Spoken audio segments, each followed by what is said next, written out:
We're going to turn now to Indiana, where the FBI is helping the police track down whoever shot a state judge and his wife inside their home in Lafayette.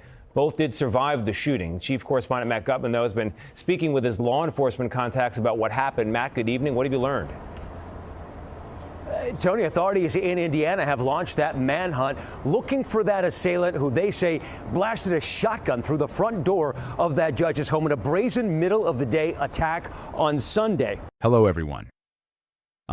This is the exact moment the walls stop closing in and start collapsing entirely. This is the moment impeachment transforms from a background noise that Trump could ignore into a freight train barreling directly at him with no brakes. This is the moment when more than 210 members of Congress have formally attached their names to articles demanding Trump's removal. This is the moment when 1 million American citizens have picked up their phones, clicked a button, and signed their names to a petition saying Trump needs to go immediately. There was a knock on the door. Someone advised, "We have your dog," and then a shot came through the door. And when police responded, they found a shotgun shell on the front porch, and Superior Court Judge Stephen Meyer and his wife Kimberly both with gunshot wounds. He was shot in the arm. She was shot in the hip. Both are now in stable condition. It happened in the city of Lafayette, about an hour north of Indianapolis. Now, the Chief Justice of Indiana released a statement saying that she is worried about the safety of all of our judges, and police have not released additional details about the suspect. And the sheriff said that they were not aware of a threat against this judge, but they have beefed up security at the courthouse today, and they say it'll remain beefed up for the foreseeable future, Tony. All right, Matt, thank you very much. This is the moment when a federal judge looks at the attorney general and says, "Destroy one more piece of evidence and you're going to jail." This is the moment when even lifelong Republicans are publicly admitting that Trump finally crossed a line he can't uncross. And this is the moment when Trump himself basically looks into the camera and confesses that he knows impeachment is coming. Trump is out here telling anyone who will listen that if Republicans lose the House in the midterms, the Democrats are going to impeach him so fast it'll make his head spin. And here's the thing. Tonight, the arrests after a judge and his wife were shot through the front door of their home in Indiana. And now we learn one of the suspects was allegedly at their front door just days earlier. Here's Aaron Katersky. Tonight, 5 days after an Indiana judge and his wife were shot in their home, these 5 people are under arrest, accused of plotting to kill Judge Stephen Meyer to delay the trial of one of the suspects, which was to take place in Judge Meyer's courtroom this week. Meyer and his wife Kimberly are recovering after they were shot through the door Sunday afternoon by a man standing on their front porch with a shotgun. There was a knock on the door. Someone advised, "We have your dog," and then a shot came through the door. Trump is completely right. Think about what Trump is actually admitting here. Trump is saying, if we don't hold the House, the Democrats are absolutely coming for me and they're going to remove me from office. And Trump understands the math better than anyone. Democrats have been building this case brick by brick for months. Democrats have been collecting testimony. Democrats have been preserving documents. Prosecutors say home surveillance video shows the alleged gunman, 38-year-old Raylan Ferguson, firing multiple shots. Nearby, police say they recovered the gun and the suspect's clothes. Prosecutors say the same man approached Meyer's home days earlier, claiming he was there to deliver food before Meyer said through a closed door he hadn't ordered any. That alleged shooter is now facing attempted murder charges. So is 43-year-old Thomas Moss, who was supposed to stand trial before Judge Meyer this week for a series of violent felonies. Prosecutors say the suspects teamed up to target the judge as part of a concerted effort to impede the proceedings. David, this shooting raised alarms about judicial security, and tonight Indiana's chief judge is calling it an attack on free society. David? Aaron Katersky tonight. Aaron, thank you. Democrats have been interviewing witnesses. Democrats have been preparing the American people for exactly what's coming. And the second Democrats flip the House, they're introducing the articles, they're holding the hearings, they're presenting the evidence, they're taking the vote, and Trump is getting impeached. Period. Then it goes to the Senate, and Trump has to sit there while the entire country watches every single thing he tried to hide get played out on national television for weeks. Now, look at House Resolution 353. This is the main event. This is the impeachment resolution that has over 210 co-sponsors already signed onto it right now in this moment. That means 210 members of Congress have already reviewed the evidence. 210 members of Congress have already concluded Trump committed high crimes and misdemeanors. 210 members of Congress have already decided Trump should be removed from office and barred from ever holding power again.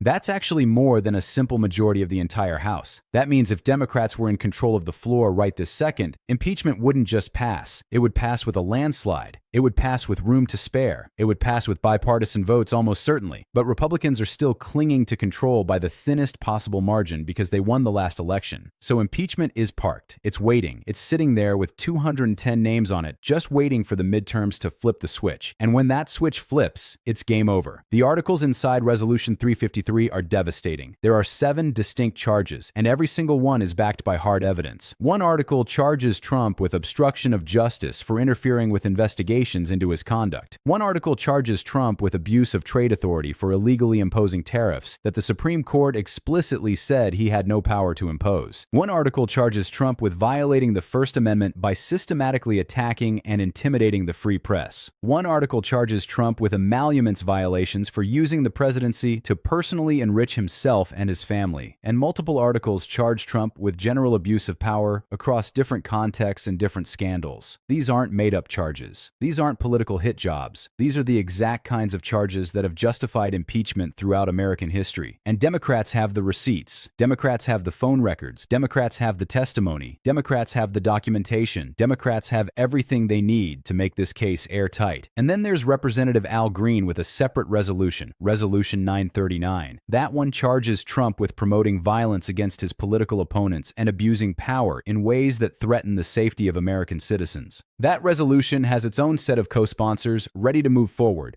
So Democrats have multiple lanes. Democrats have multiple paths. Democrats have multiple sets of articles drafted and waiting. The infrastructure for impeachment is fully constructed. The only thing missing is the House majority, and that's coming in the midterms if the polling is anywhere close to accurate. Now, here's where this gets even more explosive. A federal judge has stepped directly into the middle of this firestorm. Judge Angel Mayer is sitting on the bench looking at what the Attorney General is doing, and Judge Angel Mayer is furious. Judge Angel Mayer has threatened to hold Attorney General Bondi in contempt of court. Contempt of court means Bondi could actually face jail time. Bondi could face criminal sanctions. Bondi could be held personally accountable for what she's been doing. And what has Bondi been doing? Bondi has been scrubbing Epstein files from the Department of Justice. Bondi has been deleting documents related to Jeffrey Epstein. Bondi has been destroying evidence that could link Trump to Epstein's operations. Bondi has been actively covering up information that a federal judge says needs to be preserved and produced. And Judge Angel Mayer is saying this is obstruction, this is illegal, this is contempt. This is a federal judge appointed by a Republican president telling the Attorney General of the United States that she's breaking the law and could go to prison for it. That's not politics. That's the judicial branch doing its job and catching the executive branch red-handed, destroying evidence. Meanwhile, the petition on impeach.org has surpassed 1 million signatures.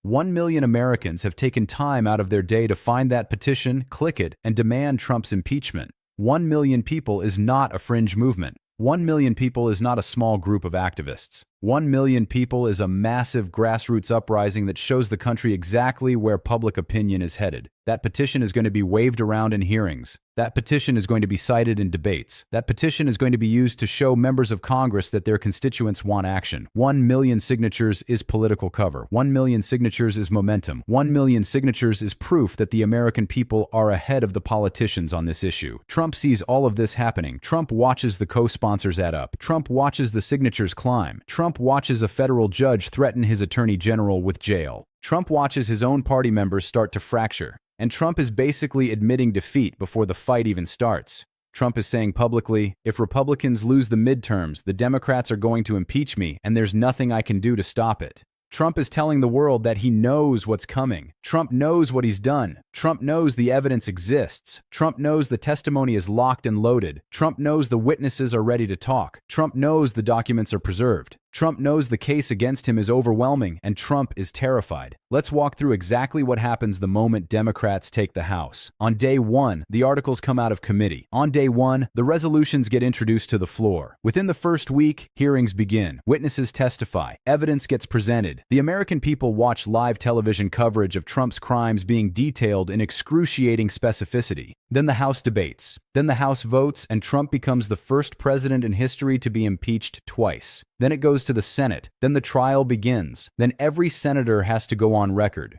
Every senator has to answer the question, do you believe Trump committed high crimes and misdemeanors? Every senator has to look at the camera and explain why they're voting to convict or why they're voting to acquit. And even if the Senate falls short of the 2/3 needed to remove Trump, the damage is permanent. The testimony is public. The evidence is public. The record is sealed in history forever. Trump's presidency ends not with a whimper, but with a national reckoning where everyone sees exactly what he did. Some Republicans are already breaking ranks. Some Republicans are already saying Trump went too far. Some Republicans are already preparing to vote for conviction when the time comes. We could see 10, 15, maybe 20 Republican senators vote to remove Trump from office. That's not enough to convict on its own, but it's enough to shatter the party. It's enough to show that Trump's grip on the GOP is finally broken. It's enough to ensure that when Trump leaves office, he leaves in disgrace with members of his own party turning their backs on him. The Epstein file destruction alone is enough to justify removal. A federal judge is literally threatening to jail the Attorney General for destroying evidence. That's not a scandal that goes away. That's not something Trump can tweet his way out of. That's a federal judge with the power to hold people in contempt, looking at the Trump administration and saying, you are breaking the law and you will face consequences. That testimony is going to be front and center in the impeachment hearings. That judge is going to be called as a witness. That ruling is going to be entered into evidence. The entire country is going to see that even the judicial branch thinks Trump's people are committing crimes to protect him. This is the endgame now. This is the final stretch. Trump's presidency is entering its last act, and that act is an impeachment trial. The articles are written, the evidence is gathered, the votes are counted, the public is mobilized, the judge is involved, the party is fracturing, Trump is admitting defeat, everything is in place. All that's left is the midterms. All that's left is for Americans to go to the polls and decide whether Trump faces accountability or whether he gets away with it one more time. But make no mistake, if Democrats win the House, Trump is getting impeached. It's happening. It's inevitable. It's already written. Trump knows it. The Democrats know it. The country is about to know it too. And when that moment comes, there's no going back.